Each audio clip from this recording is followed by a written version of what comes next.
walanabluwannakum bisyai'in minal khawfi wal ju'i wa naqsim minal amwali wal anfus wa naqsim minal amwali wal anfusi was samarati wa basyiris sabirin. Itu ayatnya ya. Kita ulang ya. Artinya begini. Kita terjemahkan ayat dulu. Walanabluwannakum bisyai'in, pasti kami akan menguji kamu bisyai'in baik qalilin, dengan sedikit. Pasti kami akan menguji kamu dengan sedikit. Minal khaufi, ketakutan, wal ju' dan takut kelaparan, wa naqsim minal amwal dan takut kekurangan harta, maksudnya hilang harta, wal anfusi dan hilangnya jiwa, maksudnya mati, was samarat dan kekurangan buah-buahan, wa basyyiris sabirin dan berikan kabar gembira wahai Muhammad kepada orang-orang yang sabar. Nah, kita lihat tafsirnya nih ya. Tafsirannya. Yang dimaksud walanabluwannakum lanaktabirannakum. Kami akan memberitahukan kepada kamu. Yang dimaksud minal khaufil adwi, takut ketemu musuh. Karena kita hidup ini memang bisa sewaktu-waktu ketemu musuh kita. Musuh yang ada dalam diri kita adalah syaitan. Musuh di luar kita adalah musuh orang-orang di luar Islam. Walju tafsirnya fi qahtis sinin, takut kelaparan karena musim peceklik, musim susah. Tapi alhamdulillah kita tidak sama dengan orang-orang dahulu, makannya juga susah.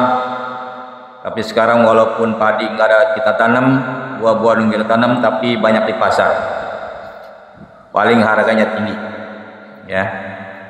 Dulu orang nggak beli beras, nggak beli apa-apa, gampang ringan.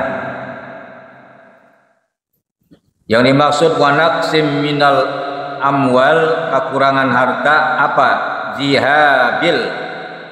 Jihabil amwali, karena lenyapnya harta benda, hilangnya harta benda. Dengan sebab apa? Banyak sebabnya. Ada dengan sebab kebakaran, ya. Ada sebab disita, kerja korupsi, ya, dan lain sebagainya.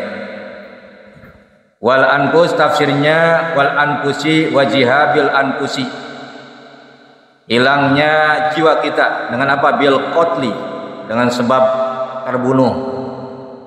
Waktu perang terbunuh kan kayak di Palestina sekarang ini, nyawa udah gak ada harganya. 26.000 jiwa yang udah ketahuan, yang belum ketahuan banyak. Ya. Anak-anak kecil umurnya ya Allah ya Karim, ya. Wal mauti, takut mati. Yang hadir semuanya kalau ditanya mati, nggak ada yang jawab berani, takut. Ya kan? Nggak ada yang berani mati. Sebab mati mah ditakutin, pasti mati, berani mati apalagi. Ya. Cuman kita harus punya persiapan. Entah kapan kita dipanggil, wallahu alam. Karena ini rahasia Allah. Ini kita termasuk orang-orang yang sudah mempersiapkan diri ya, datang ke taklim tuh. Walaupun nggak diucap, nggak dikata, berarti kita sudah siap, banyak bekal dengan langkah kita dari rumah ke taklim. Ibu-ibu juga yang datang dari itu bukan sekonyong-konyong hanya datar, tapi memang udah dipersiapkan nih bekalnya, langkahnya dari rumah berapa kilo, berapa meter, gitu kan? Itu, ya kan? Ini termasuk bekal kita ini. Sering datang ke talim, langkahnya dihitung oleh Allah, oleh malaikat raqib atid. Wal amrodi tafsirnya, amrod, takut sakit, ya kan? Takut sakit, akhirnya sholatnya menghadap Allah pakai masker. Padahal ngomong macam atur aja kita pakai masker tetap muka nggak boleh. Tapi kita menghadap Allah, maskernya dibawa ke bawahin, turun ke bawah, jangan di hidung. Hukumnya makruh. Makruh artinya mengurangi nilai pahala. Ya, kata Allah gini, lu sembahyang ada buah pakai masker, gitu kan? Jadi boleh masker, cuman pas sholat diturunin di bawah hidung, karena jangan sampai hidung kita nanti terganjal oleh masker. Kalau terganjar anggota sujud maka batal, gitu ya. Boleh, nggak apa-apa, cuman kalau sholat diturunin, bukan. Wassamarat, dan kekurangan buah-buahan. Ai wajihabil samarati, artinya lenyap buah-buahan di pasaran. Nah udah nggak ada yang nanam lagi. Ya, sekarang ubi sekilo 6.000. Ya dulu ubi nggak dijual kagak laku ya, nggak ada yang beli. Bajakan ubinya. Sekarang singkong udah susah dicari, ada mahal. Dulu kita masih kecil jajannya banyak kelingkip. Kelingkip nyari di sahabat di Pecina tuh. Kelingkip ngalamin saya tuh. Buat buka kelingkip dikumpulin, dibikinin apa tahu macam, gak enak dimakan. Kelingkip. Jambunya jambu kelutuk, jambu pagar, ya kan? Sama buah peletokan tuh kan yang di kuburan. Jahit aja jajannya tuh. Ya Pak, baru buah apa namanya? Ngalamin dah dia gitu. Oh, pokoknya udah ngalamin dah. Nah sekarang ini orang udah nggak ada gitu kan, luar biasa. Dulu air nggak dibungkus, kayak dibungkus cuma ya kan. Dulu air susah, kalau orang pesta di sampingnya kayak ini tuh pakai. Wow. Ini adanya di Quran, diterangkan oleh Quran.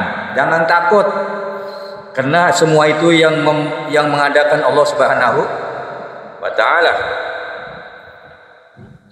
Coba kita lihat tafsirnya tuh. Walanabluwannakum allamu muti'atun liqasamin mahzub. Kalau baca nawanya ya. Adalah muti'ah namanya lam qasam mahzub, artinya wallahi gitu. Wallahi demi Allah. Lanabluwannakum. Nabluwanna itu jawab Allah bil amr qasam. Demi Allah. Wallahi itu asal kata wallahi, lanabluwannakum demi Allah. Sungguhnya kami akan pasti menguji kamu. Itu jawabnya tuh. Ya. Kemudian makna dari kata-kata lanahtabironna ayyuhal mu'minun, kita wahai orang-orang beriman, kita nih semua nih, wahai kami beritahukan kepada kamu ada mukmin. Ya, kenapa? Karena ada hadis 5 fil hadis ad-dunya sijnul mu'mini wa jannatul kafiri. Dunia ini adalah penjara orang mukmin dan surganya orang kafir. Orang mukmin di dunia ini enggak punya pabrik. Kebanyakan buruh pabrik. Yang punya pabrik semen bukan Haji Soleh. Yang punya pabrik apalagi itu TV bukan Haji Samiun. Tapi udah pakai nama Chinese. Emang itu jannah surganya tuh. Semua dunia ini sudah dikuasai dalam segala hal oleh orang-orang non-Islam. Makanya orang Islam itu nggak ada punya pabrik. Pabrik semen, pabrik gula, pabrik baja, macam-macam pabrik. Nah, tapi hadis ini doi.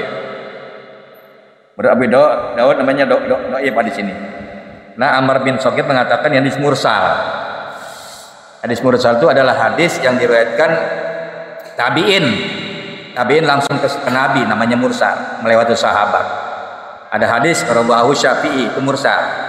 Rawahu Malik mursal. Apa artinya kurang kuat dalilnya ya gitu. Ini mah dikasih tahu saja bahwa dunia itu dunia sijnul mu'mini wa jannatul kafir. Dunia ini adalah penjaranya orang mukmin dan surganya orang kafir gitu. Tapi bagus juga sih ada orang kafir. Ya, kedua-duanya sama dalam muamalat ya.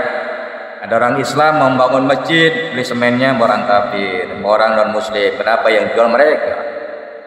Besi, semen, segala macam. Mau beli sejadah karpet yang panjang itu orang mukmin beli buat masjid, yang jual ngecek.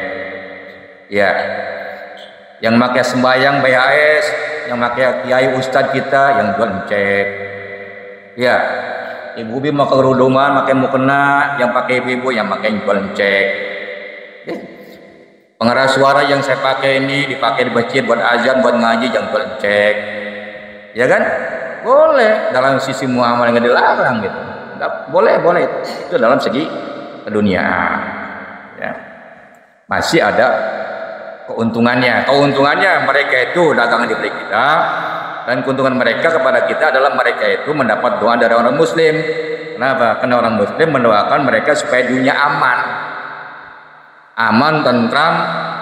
Kayak itu mereka orang Islam doa tiap taklim ini, masjid ini, doakan buat mereka itu kan buat kita. Tuh, paham ya? Jadi nggak ada yang dikatakan merugikan. Wabasyiris sabirin, Muhammad kasih kabar gembira buat orang yang sabar gitu ya. Kita maksudnya orang-orang Muslim itu adalah yang dikasih tahu, diberitakan supaya sabar. Wabasyir ya Muhammad, summa qala, ya dari mana? Wasamarat ya. Wasaramat tafsirnya ya samarat, summa qala, kemudian Allah berfirman, wabasyir, dan berikan kabar gembira ya Muhammad, as-sabirina, kepada orang-orang yang sabar. Siapa orang sabar? Alladzina idza asabatum musibah, yaitu apabila mereka terkena musibah, ya, bima zukirat, apa yang telah disebut tadi, qalu inna lillah, mereka mengucap inna lillah. Tafsirnya apa? Nahnu abidullah, kami ini semua hamba Allah. Ya, pernah Rasulullah SAW ketika makan bersama-sama, ketika ia makan bersama-sama istrinya tercinta Aisyah radhiyallahu anha, tiba-tiba lampu padam, nih gini, mati tiba-tiba. Begitu padam, Rasul mengatakan innalillah. Isinya bertanya, ya Rasul, kenapa lampu padam mengucap innalillah? Setiap dia mengatakan setiap sesuatu yang mengandung musibah maka kita mengucapkan innalillah. Umpama sendal di masjid hilang, innalillahi wa inna ilaihi raji'un. Gitu ya. Motor hilang, innalillahi wa inna ilaihi raji'un. Bini kabur, bini lari, hilang, innalillah. Alhamdulillah udah kata jalan itu ya.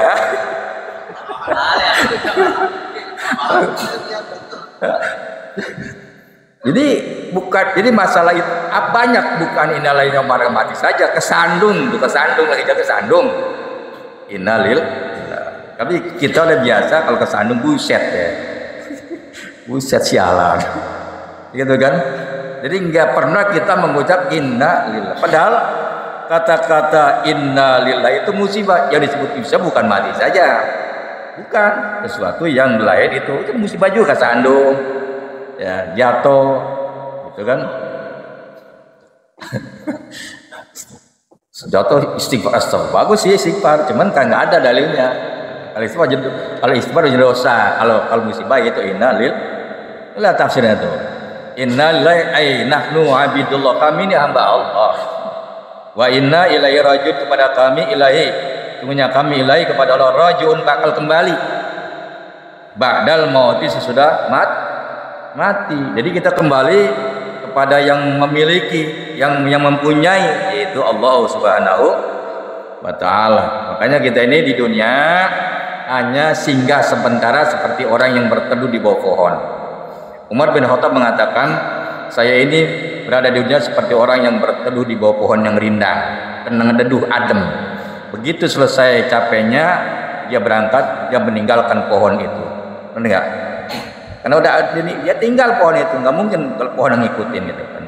Ini kita di dunia ini sedang ngadem, nanti pada suatu saat kita pergi tuh, dunia nggak ngikutin kita ke dalam dunia, gitu ya. Makanya kita ini alhamdulillah masih dikasih iman, maksudnya masih ditetapkan iman, disehatkan badan, kemudian diberikan hidayat. Ini hidayah Pak, benar. Jadi manusia sebetulnya udah dikasih hidayah, cuman hidayah itu ada ada yang memancar, ada yang tidak memancar gitu ya.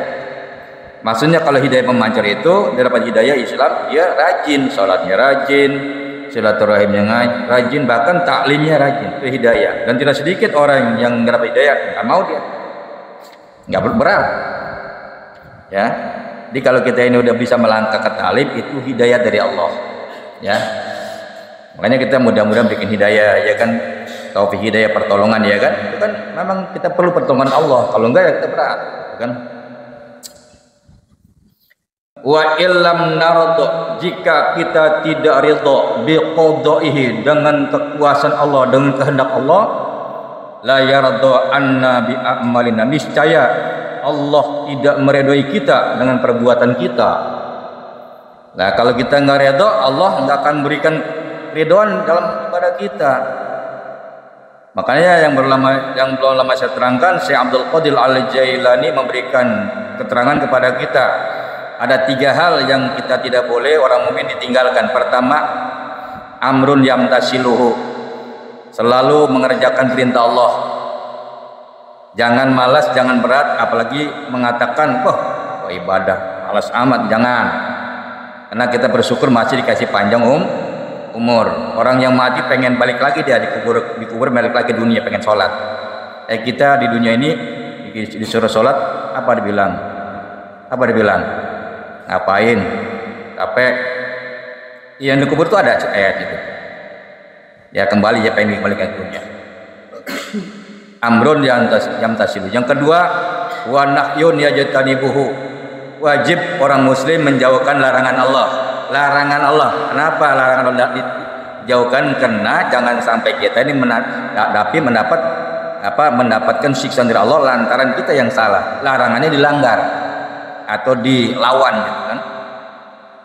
Yang ketiga, wa qadarun yardabi, ridho dengan takdir Allah. Ini kita wajib ridho dengan takdir Allah Subhanahu. Mana buktinya kita takdir kepada Allah Subhanahu wa taala? Kita dikasih, manusia ini masing-masing ada yang dikasih kelebihan, ada yang dikasih tengah, ada yang kekurangan, ada yang dikasih kemewahan, ada yang dikasih, seperti kita ini masing-masing punya jabatan masing-masing. Saya umpamanya ngajari talim begini, Pak Tohir jadi tentara begini, ada yang pedagang begini, itu kan udah ditentukan Allah Subhanahu wa taala, ya kan? Jadi kalau takdir udah datang, nggak bisa dibendung. Ya misalnya Anies jadi presiden, takdir kan ya. Ya kalau Anies jadi presiden kan takdir juga ya kan. Itu nggak bisa dibendung, memang udah takdir Allah, mau diapain nggak bisa ya. Takdir Allah kalau udah ditentukan nggak bakal bisa meleset, ya kan? Cuman kita wajib berusaha. An-nasu bitafkir wallahu bitadbir. Ada kata-kata ulama mengatakan al-ittihadu asasun najah. Persatuan itu al-asas ya, al-ittihad asasun najah. Persatuan itu sumber kemenangan. Jadi kalau bersatu sumber kemenangan. Islam kalau bersatu menang. Jadi kalau ittihad persatuan kuat, asasun najah, sumber kemenangan. Dasar kita di situ komplek kayak gitu kan. Seperti kita ngaji ini atau sholat berjamaah, itu kena kita berjamaah, mereka kemenangan kita 27 derajat, pahalanya kan jelas. Nah kemudian ulaika ay ahlu hadhihi sifah, mereka itu ahlu haji sifah, mereka yang disifati, diterangkan. Mereka itu ay ahlu haji sifati, artinya orang-orang yang disifatkan, diterangkan tadi, alaihim sholawatun ay maghfiratum mir rabbihim. Mereka itu memperoleh ampunan dan rahmat dari Allah. Maghfirah mir rabbihim, ampun dari Tuhannya di dunia. Wa rahmatun, dan dapat rahmat dari Allah ya. Apa itu maksudnya? Minal azabi, terhindar dari siksaan Allah fil akhirati, di akhirat nanti. Ya, kita kan mudah-mudahan kita ini termasuk hamba-hamba Allah, mendapatkan ampunan maghfirah Allah Subhanahu wa taala, dan Allah selamatkan kita nanti di hari mahsyar atau di hari kiamat. Hanya jangan lupa pesan Nabi, kalau kita seorang muslim salat tahiyat akhir jangan lupa minta 4 permohonan. Allahumma inni a'udzubika min min azabi jahannam wa min azabil qabri wa min fitnatil mahya wal mamat wa min syarri fitnatil masihid dajjal. Itu dalam tahiyat akhir dibaca Ustaz Ali Haji Ali. Allahumma shalli ala sayyidina terakhir baca Allahumma inni a'udzubika min azabi jahannam wa min azabil qabri wa min fitnatil mahya wal mamat wa min syarri fitnatil masihid dajjal. Ya muqallibal qulub tsabbit qalbi ala dinik subhanaka inni kuntu minaz zalimin. Assalamualaikum warahmatullahi. Assalamualaikum warahmatullahi. Itu 4 pesan Nabi, 4 tuh diminta kita tuh. Ya ini hadisnya kuat ini. Saya kira jamaah kita udah hafal semua ya. Hafal ya? Hafal Ustaz? Hafal Kiai? Gitu betul akhirnya. Allahumma inni a'udzubika min adabi jahannam wa min azabil qabri wa min fitnatil mahya wal mamat wa min syarri fitnatil masjid. Nah, 4 tuh ya permintaannya tuh. Kapan itu ya bakal ngelabat kita nanti. Makanya sekarang saya tanya nih, ini bapak-bapak kami saya bapak semua ini nggak bakal masuk surga, nggak bakal. Pak, saya bapak-bapak semua ini nggak bakal masuk surga. Kenapa begitu? Ya belum mati. Iya.